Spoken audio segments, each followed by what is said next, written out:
For those of you who don't know me, I'm Mindy Eisenberg, and I am the director of Yoga Moves MS. And if you haven't come to our programs before, welcome. And if you have come, welcome, and make sure to put in the chat what your experience has been for you so people know.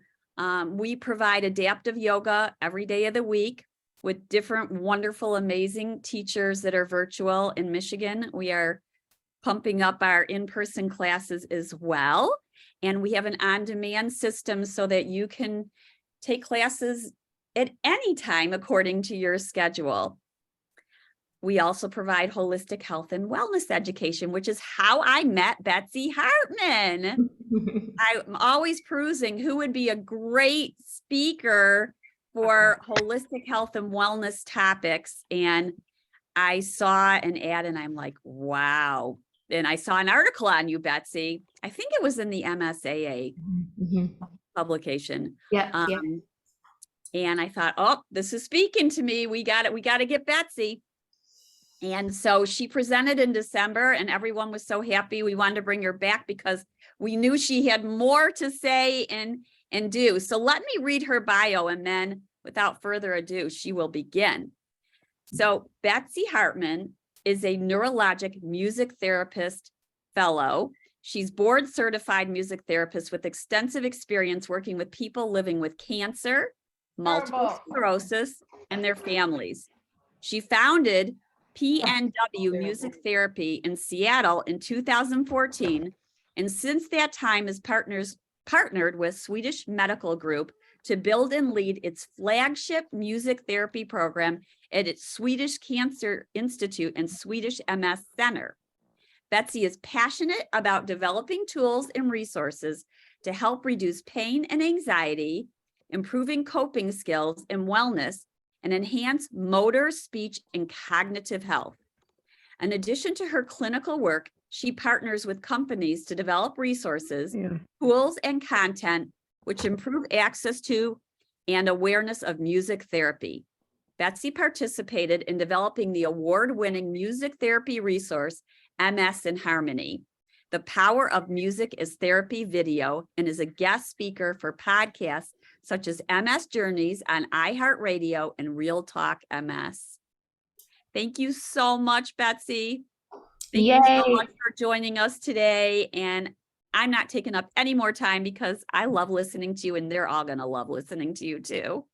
Oh, well, thank you so much, Mindy, for having me today. Hello, everyone. I am so happy to be here. Thank you for choosing to spend your time here, for taking the time and energy to show up in this space and to ultimately, hopefully, learn new ways to care for yourself. Today, I'm going to be giving you a little bit of background about what music therapy is, what does it mean to be a music therapist, and the type of resources and tools and interventions that a music therapist might offer to someone living with MS or any type of neurological disease. So I'll be talking first. I mentioned earlier that I have a few slides, so I'll be sharing those slides with you. You're welcome to screenshot things if anything really stands out to you. And I hope to do that so you can kind of gain a better understanding about what music therapy is. And then from there, we'll move into some experiential demonstrations. I want to help paint a picture. What does it look like to work with a music therapist? What are things that you can actually start implementing today at home that are rooted in music that can help your mental and emotional health, but that can also help with your motor skills, your speech and language skills, your cognitive skills. So I think without further ado, I'll go ahead and get started sharing my screen. I'm going to be sharing some sound today. So if at any time the sound isn't coming through for you, just someone speak up and let me know. That helps me know to just adjust my settings. So I appreciate that in advance. And if you haven't already, go ahead and mute yourself. And I'm going to get ready to share my screen here.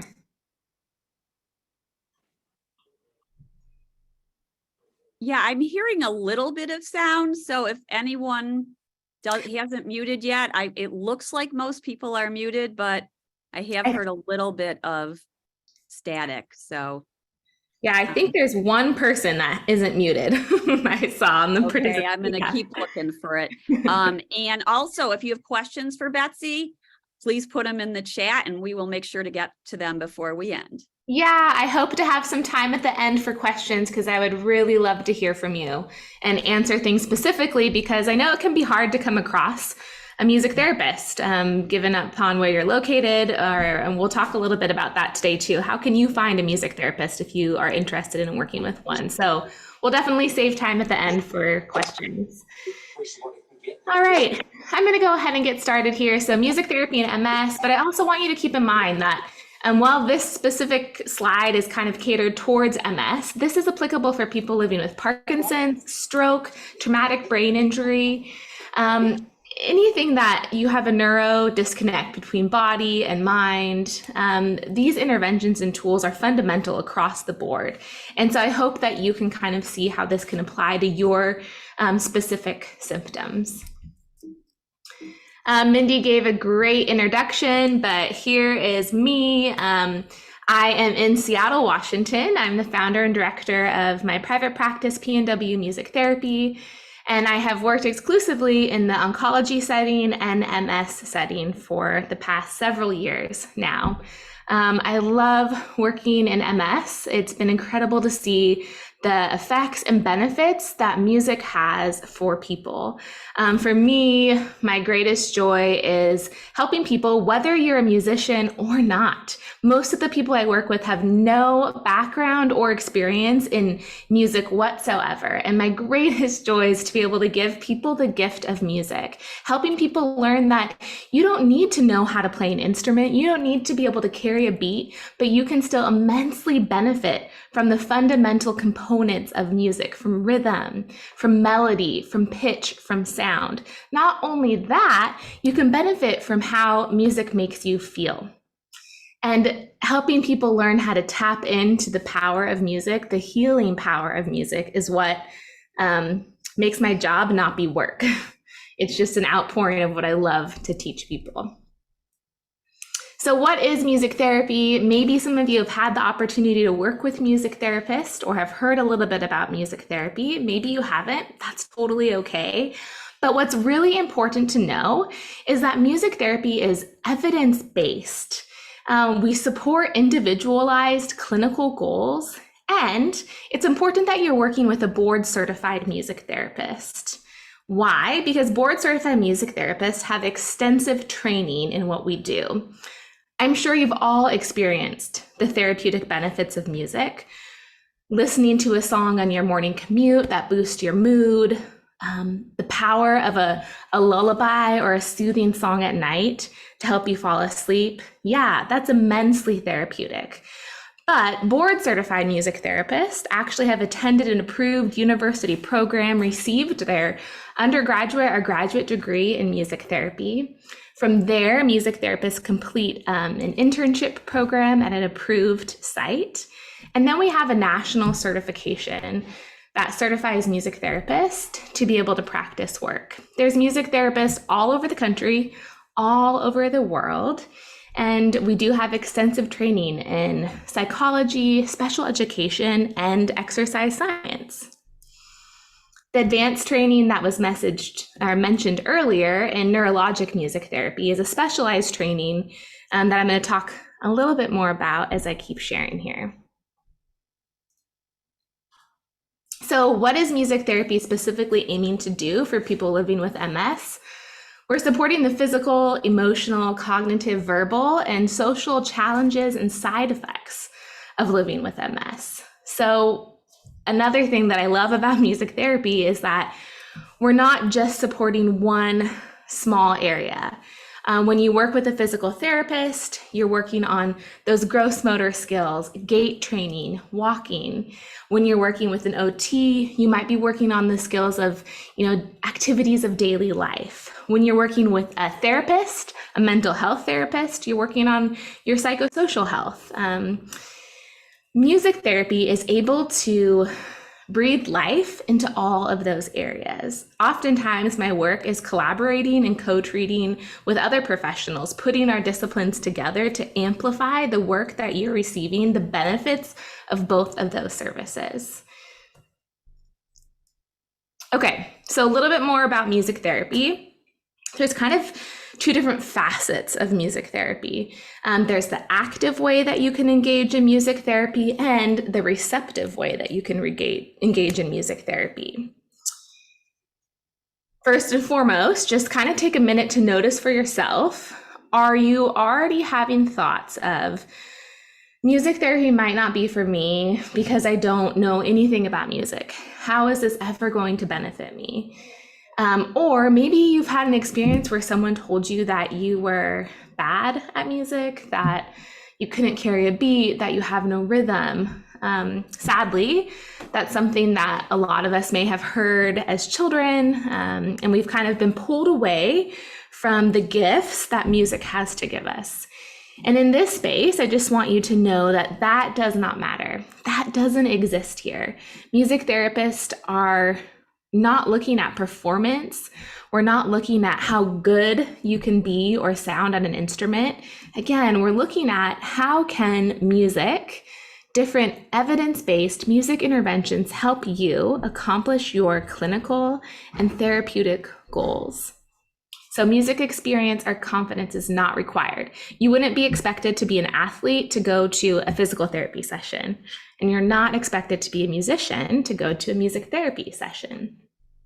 So going back to that active and receptive music making, the active music making is the client or group is involved in playing or creating music. That means that we might be playing drums together, xylophones, we might be singing together, writing music together. The receptive piece is the client or the group is involved in listening to music. This might be the music therapist is providing a music experience for everyone to listen to. Maybe it's live music or maybe it's recorded music.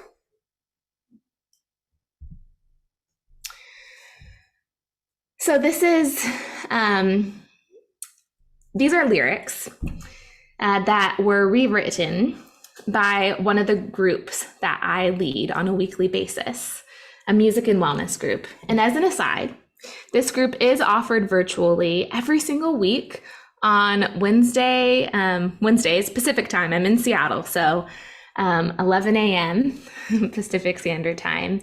And this group is focused on tapping into how can music improve our coping skills? How can music make us feel connected with other people who are living with MS? How can music help us practice mindfulness and help us be grounded and centered? And we have lots of opportunities for creative expression and processing. So you might know that music activates a different part of our brain. Sometimes we're always in this linear thinking or, just kind of analyzing everything. When we're involved in music making and creation, it gets us outside of those standard thought patterns that we're in and helps us think more creatively, helps us understand ourselves in new ways. That can be really important when we're managing and feeling lots of stress, anxiety, maybe when we're feeling depressed or just having a lot of feelings that we need to process and work through.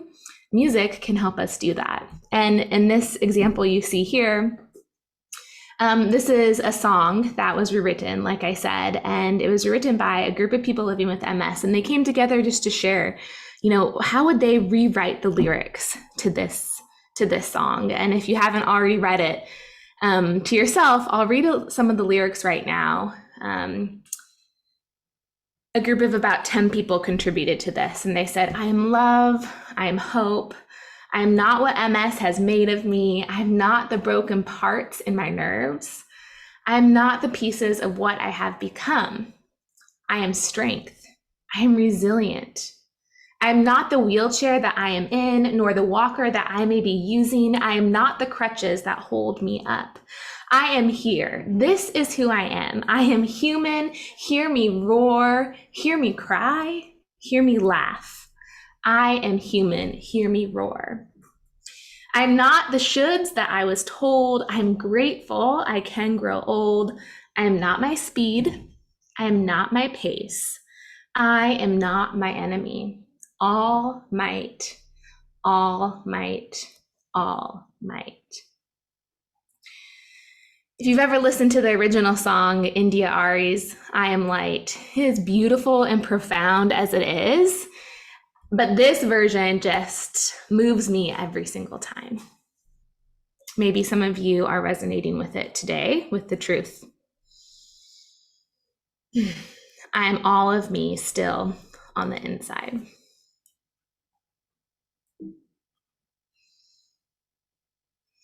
So here's an example of some of the therapeutic goals that you can work on in a music therapy session, whether it's an individual session or a group session. Motor and physical goals, walking, and I'll go into depth more into these and show some examples in the experiential portion. Fine and gross motor skills, speech and language skills, pain management, sleep hygiene, anyone having difficulty sleeping at night, music therapy can help with that. Emotional mental health, coping skills, anxiety and stress management, building personal insight and awareness, improving or enhancing your mindfulness practice. Cognitive skills, memory, recall, and attention control. Are you finding it difficult to recall important information? Are you forgetting things? Is it hard to sustain your focus? Is it hard to alternate your focus? I'm going to show you a really simple exercise today. We're going to all practice it together that can help you improve your ability to sustain attention. Literally everyone in the world could benefit from this exercise. And you can do it virtually anywhere as long as you have music to listen to. Speech and language skills. Music therapy can help with speaking skills, breath control, breath awareness, volume support, articulation.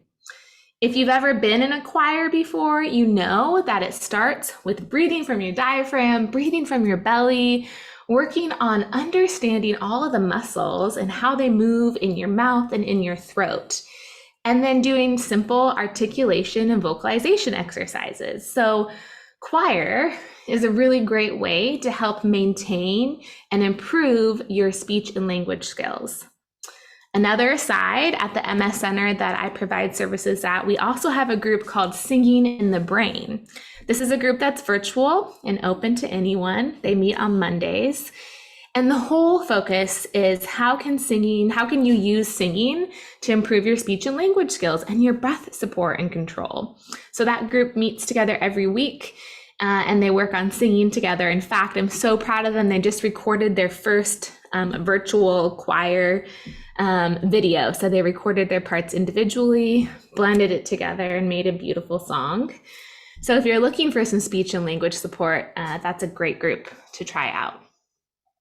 Social skills, of course, in the group setting, community is built when you're listening and playing music together. Okay, now for the fun part, I want to show you more about music therapy and what this actually looks like. So I'm going to move you through kind of a little mini session here. Keep in mind, I obviously don't know you. I don't know what your therapeutic goals are, what your limitations are, what your skills are. So this is going to be very generalized, but I want you to try to think about your own self. What are your therapeutic goals? Are you working on improving your walking? Do you find that maybe you have a different gait, an abnormal gait, that it's not symmetrical? Maybe you have a lot of weakness and spasticity in your lower extremities, your upper extremities. Are you finding that it's really difficult for you to breathe? Do you need to bring some more awareness to your breath and your breath support? Just kind of thinking about your stress and anxiety management. Are there ways that you could enhance that? There's so many different coping tools out there to help with anxiety and stress, but sometimes everything that we've learned in the past doesn't work. We need to try new things. Sometimes we have intense anxiety or stress because of a life event. And so we need to bring in more support. So just kind of start to notice where you're at and begin to think about areas in your life where you might be wanting some additional support. And then see, with the things that I'm going to share with you today, how music therapy could maybe support you in those areas, could help you in those areas. So we'll talk about the social connection, speech and language, motor, also cognition and mental health. So I'm going to bring us back to just me. I'm going to stop sharing my slides here. Give that a second. All right, beautiful. I haven't had a chance to peek in the chat, so I don't know if there's any specific questions. But again, we'll address those at the end.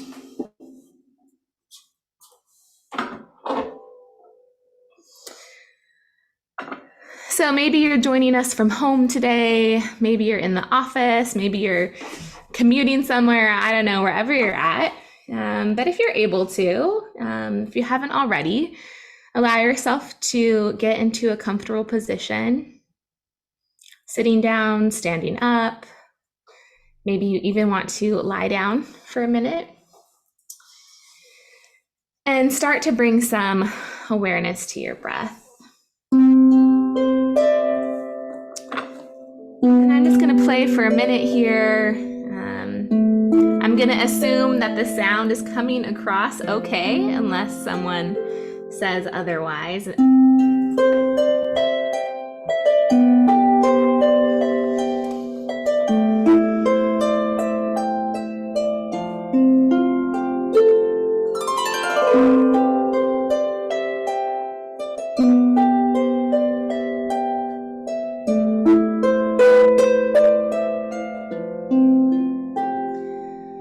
So as the music continues to play, bring some more awareness to your breath. You don't need to breathe in any specific way. Just allow your breath to fall easily in and out.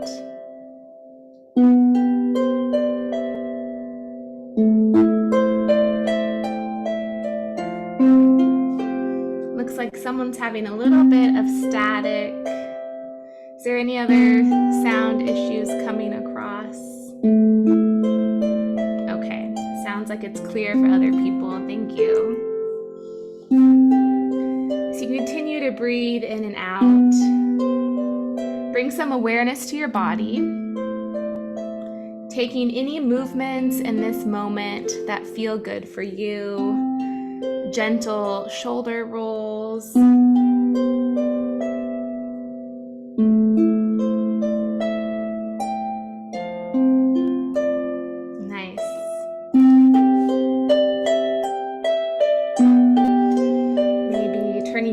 Side to side. Beautiful. And then take a moment to assess your body. Do you have any pain in your body today? Any tension?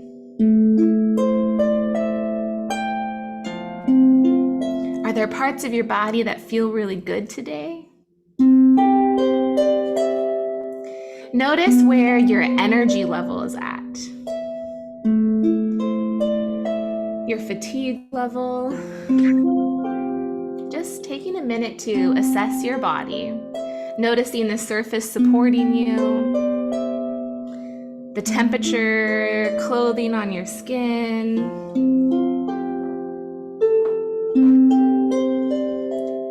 And then as you take another breath, allow your focus to shift towards your mind.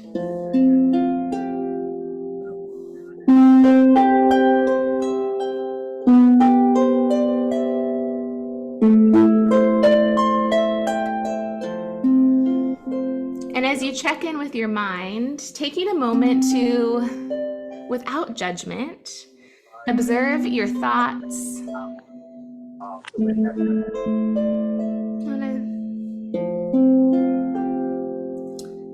And maybe you want to imagine a thought waterfall. If your thoughts were a waterfall today, How tall would that waterfall be? How quickly would the thoughts be falling down? Could you read all of those thoughts, or would they just be blurred together? And where would you be in relationship to that thought waterfall? Would you be standing under it, just being pummeled by it? Could you step to the side?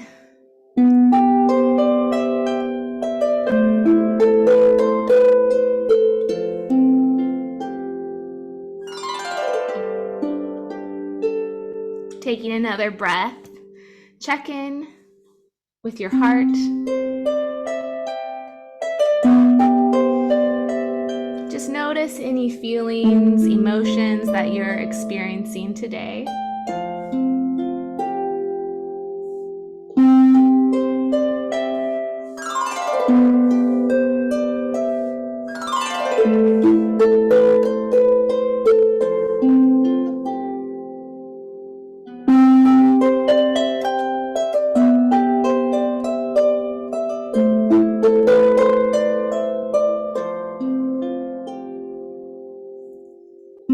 And then finally, take all of those elements of yourself, your body, your mind, your heart, and could you experiment with turning those elements of yourself into rhythm, into sound? If someone were to ask you, how are you doing? How's your body? What have you been thinking about lately?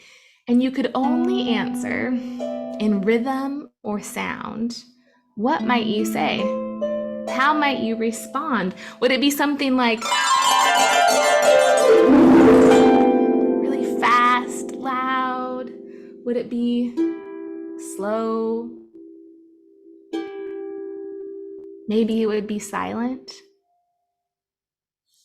What is the sound of your rhythm today? Take a minute to think about that. Maybe even use a surface around you to play out the sound of your rhythm.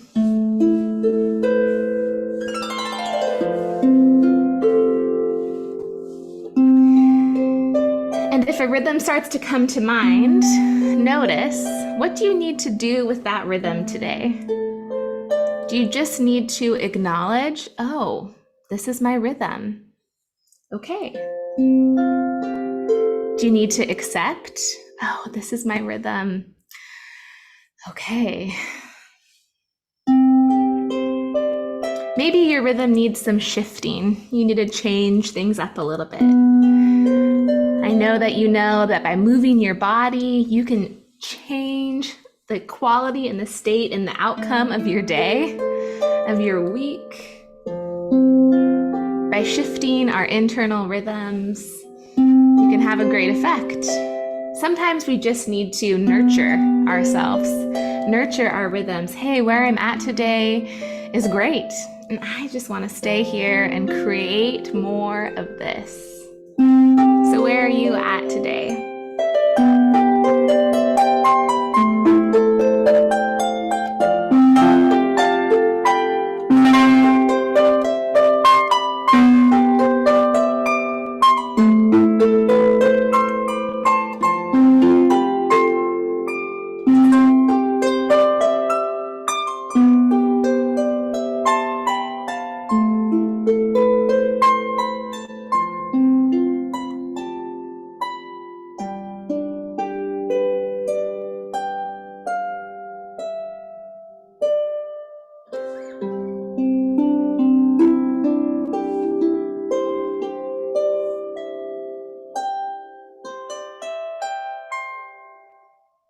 Taking a final breath, wherever your mind and your body took you during that time, hold gratitude for that, trusting that you moved into the space that you needed to be in.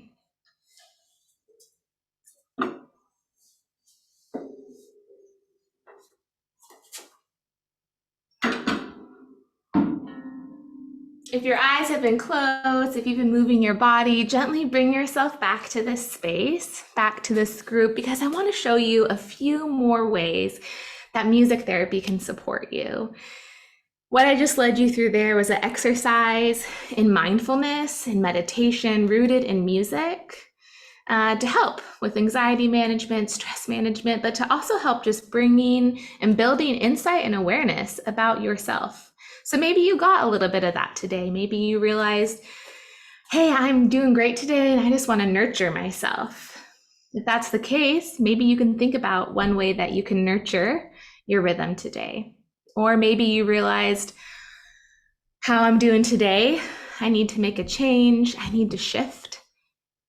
And so you can think about something small that you can do to help shift your rhythm so that it can be more of the rhythm that you want to be in. How can music help with motor skills? Okay, there's so many ways here that music can help with motor skills. I'm just gonna get on the tip of the iceberg, but I wanna show you a couple of different things. So first of all, bird's eye view of music therapy and rhythm, the fundamental components helping with walking. So if you have difficulty walking, if you're walking at a pace that doesn't suit you, if you have stiffness, weakness, spasticity, if you have an irregular gait pattern, rhythm. I'm not even kidding this. I will see someone walk with an irregular gait pattern. We implement rhythm, something called rhythmic auditory stimulation. And in that very same session, that person's gait has dramatically improved. And almost every single time, they're walking at an even pace, in an even tempo. So what's rhythmic auditory stimulation? It's pretty self-explanatory, but it's using rhythm to stimulate our movement.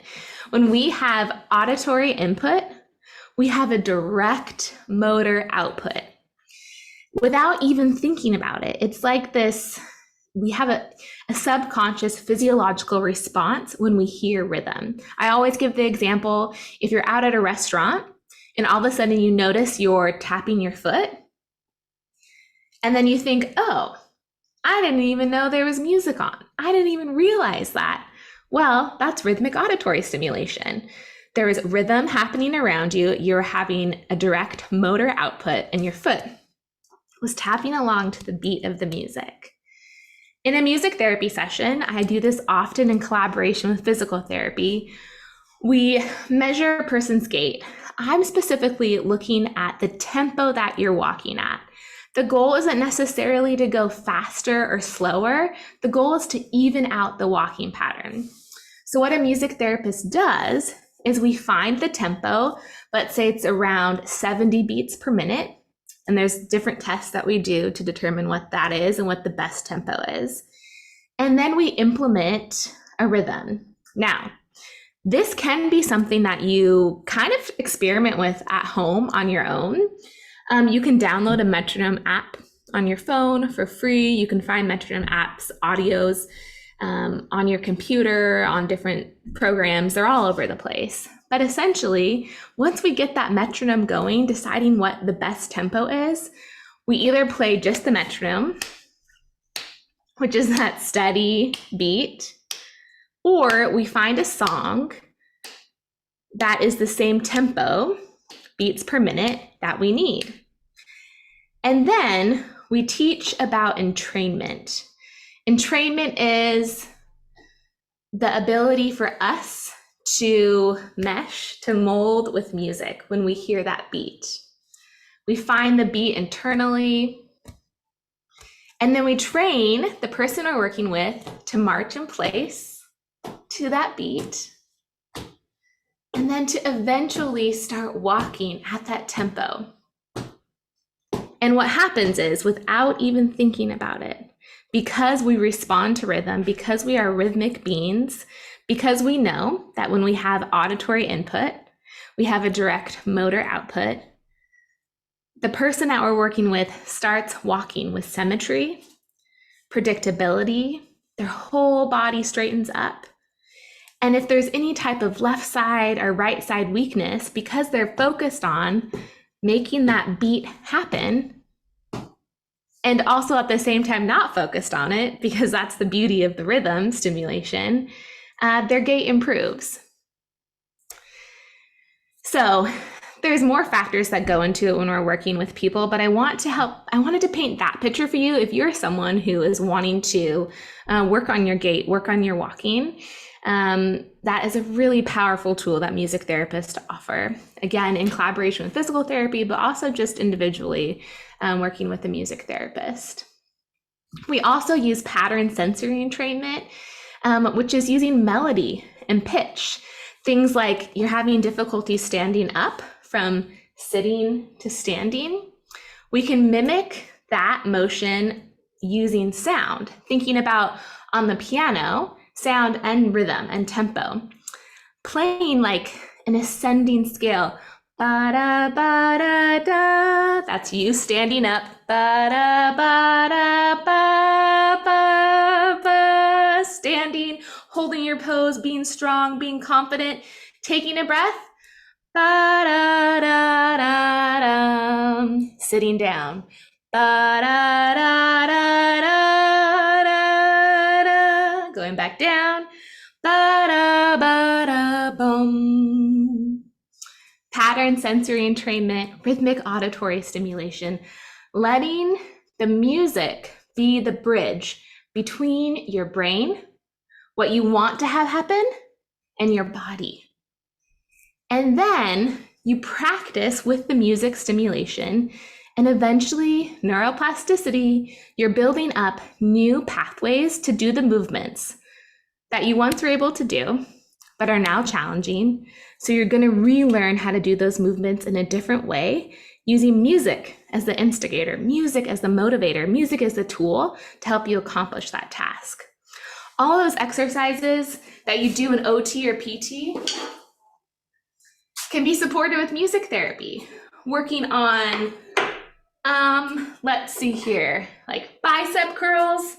This is my drum, playing a drum, 2, 3, having that visual target and the tempo, but now imagine you're playing along to your favorite song at a tempo that suits your body for, 3 minutes and 20 seconds, because that's about the length of every song. But now instead of doing bicep curls, feeling that fatigue, maybe not fully completing the movement, you have a target here. Maybe you even have a target here, so you know how far you have to come. And you're having the feedback of the auditory stimulation to know that you're hitting the target, you're completing your movement. And then what ends up happening is you end up singing along to your favorite song, and before you know it, you've done 20 to 50 reps, and you're like, wow, that used to be so exhausting for me beforehand, or I was never motivated to do my exercises because XYZ. Music can make things a little bit more motivating. And if you're having trouble, especially if you're having a lot of cognitive disconnect about the motions and the movements that you need to do, music can be the auditory cue and the visual cue. This is what we're doing. This is what we're creating right now. Using music to help with lower extremity motor skills, marching in place to the beat, tapping your toes, adding rhythm, stimulation, adding a beat to anything is going to help that body and mind connection improve. It's going to make it stronger.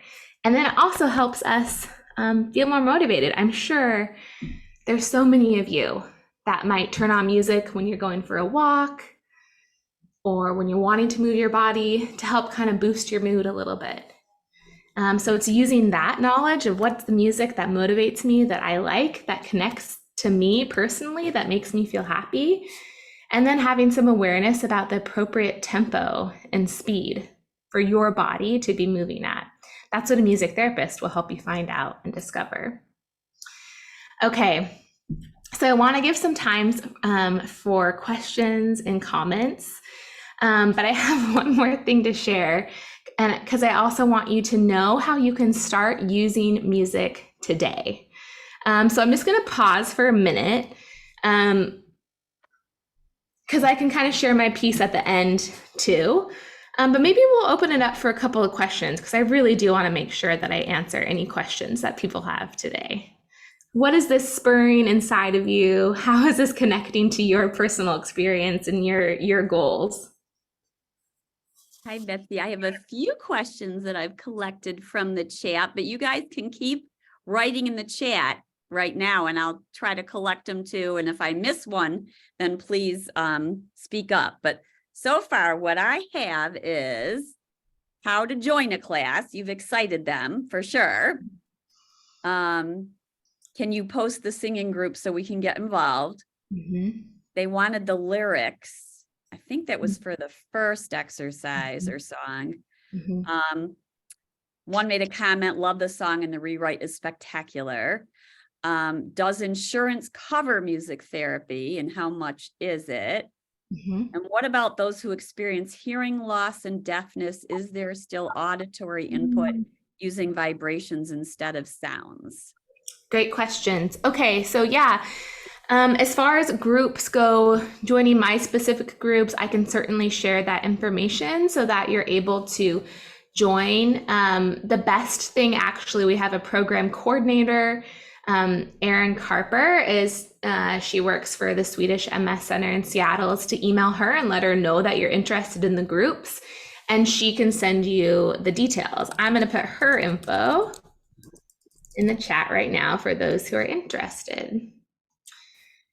Another great way to find out what is happening in your area is to kind of do a good old Google search.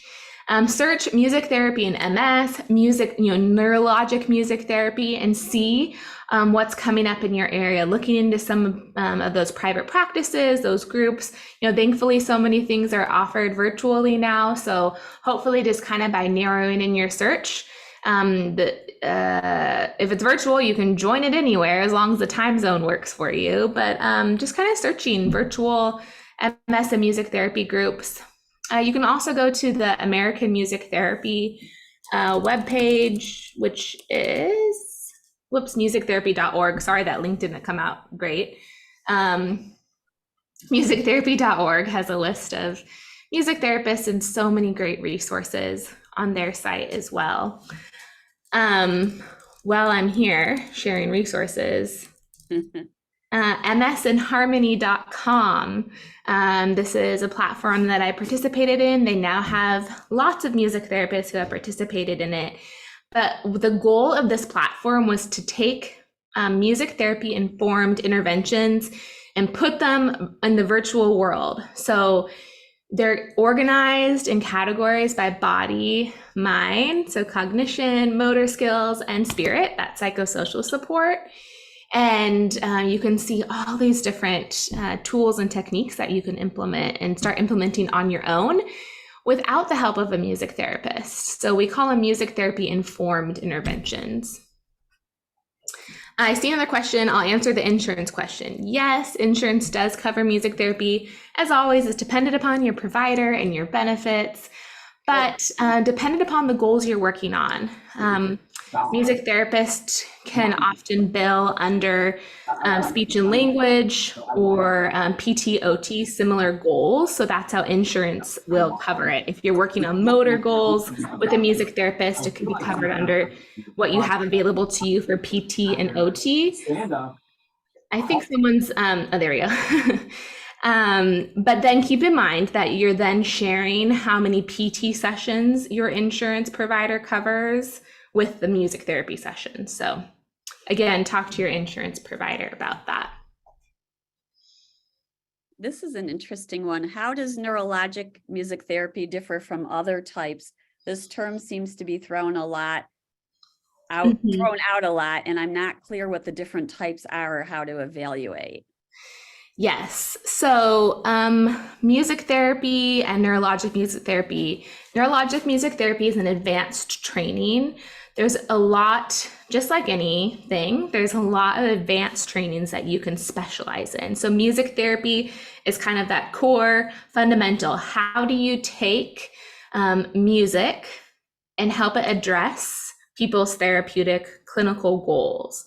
So In our training at university, whether it's an undergraduate or a graduate level program, first and foremost, we're musicians, but then all of our studying is in how can we put this into a clinical setting in schools, in hospitals, in private practice, whatever it is. Neurologic music therapy is specific to, okay, now how can we take all of that and apply it one step further, one more specific level of study into neurologic disorders, Parkinson's, Down syndrome, TBI, MS, et cetera, et cetera. And neurologic music therapy really focuses on the fundamental components of music: rhythm, tempo, melody, and pitch. So what kind of improvements do you see with the vocal cords? And I know with Parkinson's, sometimes people's voices get softer. Yeah, so simple vocal exercises. We work just like imagining a choir. We work on those exercises of projecting, of enunciation, and it might be through things, we always start with the breath, and then working on things like, or the typical ba ba ba ba ba, going up and down the scale, A, E, I, O, U, really classic vocal exercises that you would see in a choir setting. But then music therapists are trained to adapt to the person that we're working at to meet them at the level that they're at. Again, with not the goal in mind for you to become the best vocalist, the best singer. It's how are we addressing your speech and language goals, improving your speech and language skills. So it looks like really standard, typical choir lessons. But again, the goal isn't to have you put on a performance for your family. Can you do that one again? I don't know what to call it, what you do with your lips. The first one, I'm like, there you go. This is a great one. What do you could all try it with me if you wanted to. It's great to kind of just get your body really loose, like a noodle, like loosening up your body. And take a breath out. And then just you're practicing being limp. It doesn't matter what pitch you're singing on.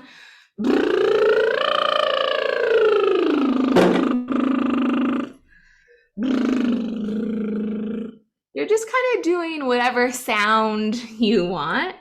It helps bring more awareness and control into your body.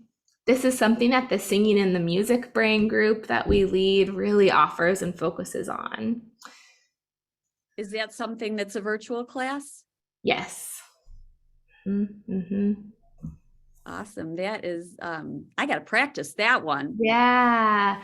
So there was a question. What were you going to say, Betsy? Someone with hearing loss participating in music therapy could really benefit from rhythmic auditory stimulation, and the tempo or the metronome would be kept on their body with like a tapping sensation, so they could still respond to the beat.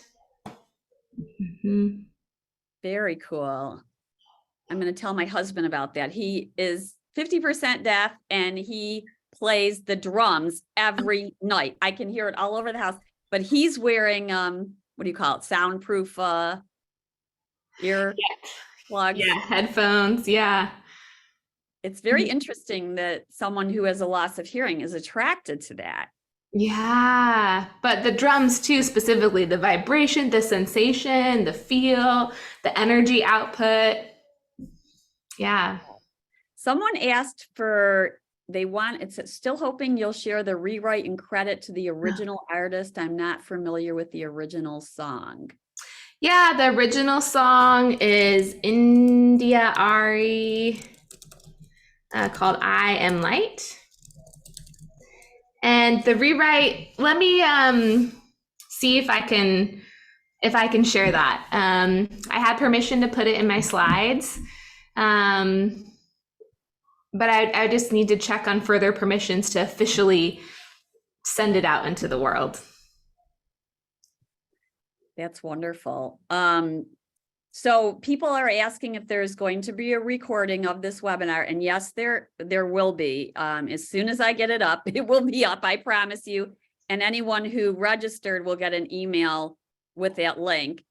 And then some people want to know about the sites and resources you mentioned and what we do after we do a seminar like this. Sometimes it takes us a little time, but we make a blog with all the information and resources that Betsy and our speakers say, so you can go to that blog and click on it. So that would mean you'd go to our website under blog to get that information.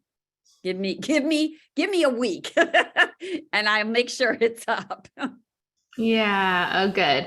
Yeah. MS in Harmony is a great place to start if you want to do some more research. Looking up musictherapy.org or Googling music therapist in your area. Emailing Erin Carper if you'd like to attend my music and wellness group or the Singing in the Brain group. What else can I offer you? How to find your own rhythm and beat. That's a big question, and I would say it's best to work with a music therapist to find that out because there's so many variables. So all of that work that I do is when I meet in person with patients. But I wanted to paint the picture for you to motivate you to find a music therapist in your area if you can. And if they can't, can they do this kind of thing virtually? Yeah, there are individual virtual sessions that some music therapists may offer. I unfortunately don't. All of my individual sessions need to happen with Swedish MS patients in Seattle. But again, searching in your area, looking for MS centers in your community, Googling music therapist, seeing who is available, offering music therapy virtually or in person in your area. Thank you. This is very helpful. I think a lot of people just didn't, that's fascinating about walking with the beat and the rhythm. So cool. Yeah. So you've really helped to build our awareness, and we'll continue to as we put the recording out. Thank you so much, Betsy.